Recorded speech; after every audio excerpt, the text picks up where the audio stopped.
महात्मा गांधी को भी नहीं बख्शा गया है, उनकी मूर्ति को खंडित किया है। कन्नूर में उनकी चश्मा को तोड़ दिया गया है, उनके मूर्ति के। और यह तस्वीर आपके सामने, गुनहगार कौन है यह देखिए, किस तरह से उनके चश्मे को तोड़ दिया गया। वो महात्मा जो शांति के प्रतीक थे, जिन्हें हमने बापू का दर्जा दिया, मगर उनकी मूर्ति तक को नहीं बख्शा।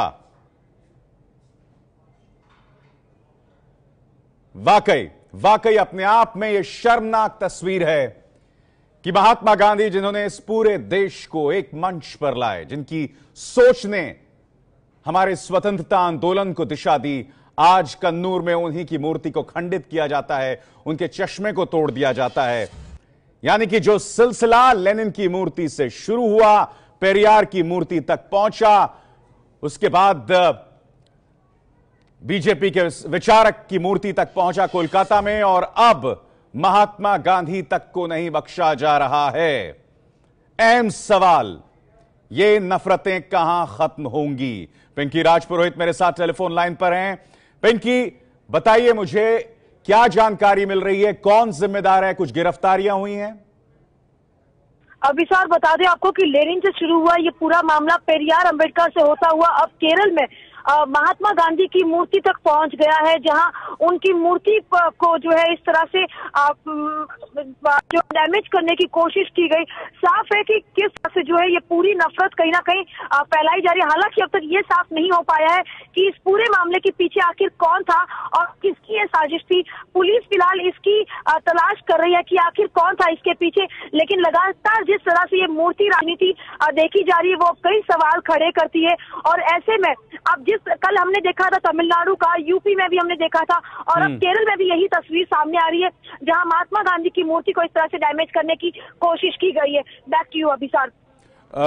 पिंकी राजपुरोहित मेरे साथ टेलीफोन लाइन पर, आप बने रहिए। तस्वीरें आपके सामने हैं, महात्मा गांधी की मूर्ति को भी नहीं बख्शा गया है। आप सिलसिला देख रहे हैं, पहले लेनिन की 2 मूर्तियां, उसके बाद दलित विचारक पेरियार, फिर श्यामा प्रसाद मुखर्जी जो कि संघ विचारक हैं, BR आंबेडकर, और अब महात्मा गांधी को नहीं बख्शा गया है।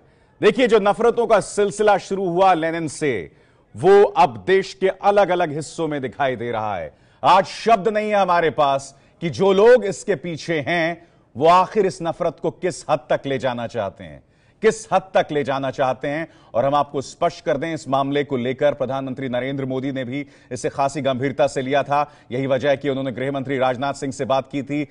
अमित शाह ने यह कहा था कि कोई भी बीजेपी का इसमें समर्थक शामिल हुआ तो उस पर कड़ी से कड़ी कार्रवाई की जाएगी। यही वजह है कि जिस बीजेपी के सचिव ने पेरियार की मूर्ति को नुकसान पहुंचाया था, उसे पार्टी से निकाल भी दिया गया था। मगर अब लोग, ऐसा लग रहा है, सबक नहीं ले रहे हैं और अब महात्मा गांधी की मूर्ति को भी नहीं बख्शा जा रहा है। अहम प्रश्न यहां पर कि आखिर किस तरह की मिसाल इस तरह से पैदा की जा रही है। पिंकी, अगर आप मेरे साथ मौजूद हैं, पुलिस अपनी शुरुआती जांच में क्या कह रही है इस वक्त? देखिए, फिलहाल उनका यही कहना है कि पता लगाने की कोशिश की जा रही है कि आखिर ये पूरी हरकत जो है वो किसने की है। लेकिन साफ है कि जिस तरह से एक के बाद एक इस तरह के मामले सामने आ रहे, वो कई सवाल इसलिए भी खड़े कर रही है क्योंकि ना सिर्फ एक जगह लेनिन, बल्कि कई ऐसे जगहों पर हमने देखा है, कल भी चाहे वेस्ट बंगाल हो, तमिलनाडु हो या यूपी हो, अब केरल में भी यही तस्वीर सामने आ रही है। ऐसे में मुख्य सवाल यही कि आखिर इसके पीछे कौन है। केरल की अगर हम बात करें तो फिलहाल क्योंकि सरकार में लेफ्ट की सरकार है और तो वही विपक्ष में कांग्रेस, तो ऐसे में सवाल कई है कि हालांकि ये काम किसने किया है।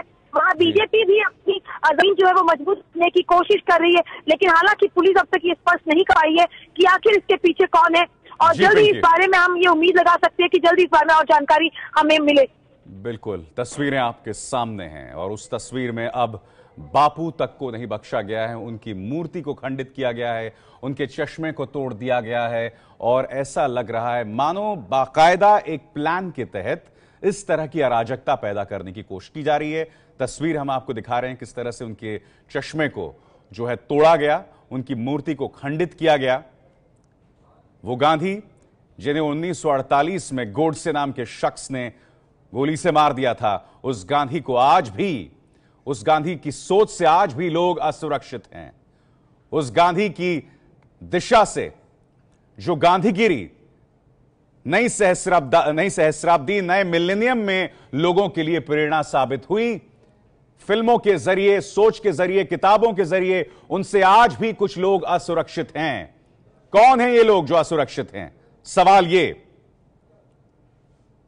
वाकई बहुत दुखद है ये अपने आप में, क्योंकि लोग अगर ये सोचते हैं कि महज नफरतों के जरिए वो अपनी सियासत को परवान चढ़ा सकते हैं, वो लोगों में जगह बना सकते हैं, सियासी वोट बैंक को पुख्ता कर सकते हैं, तो इससे ज्यादा दुखद कोई बात नहीं हो सकती। हमारे सामने राष्ट्रपिता का अपमान, यह राष्ट्रपिता का अपमान है। और यह देखिए बाकायदा एक सिलसिला शुरू हो गया है। और देखिए जब हम मूर्तियों को खंडित करते हैं ना, सिर्फ बात मूर्तियों तक सीमित नहीं होती है। आपने मूर्तियों को नुकसान पहुंचाया, क्या हुआ त्रिपुरा में? न सिर्फ लेनिन की 2 मूर्तियों को नुकसान पहुंचाया गया, बल्कि कई सीपीएम के समर्थक भी टारगेट हुए, उनके ऑफिसेस को भी जलाया गया।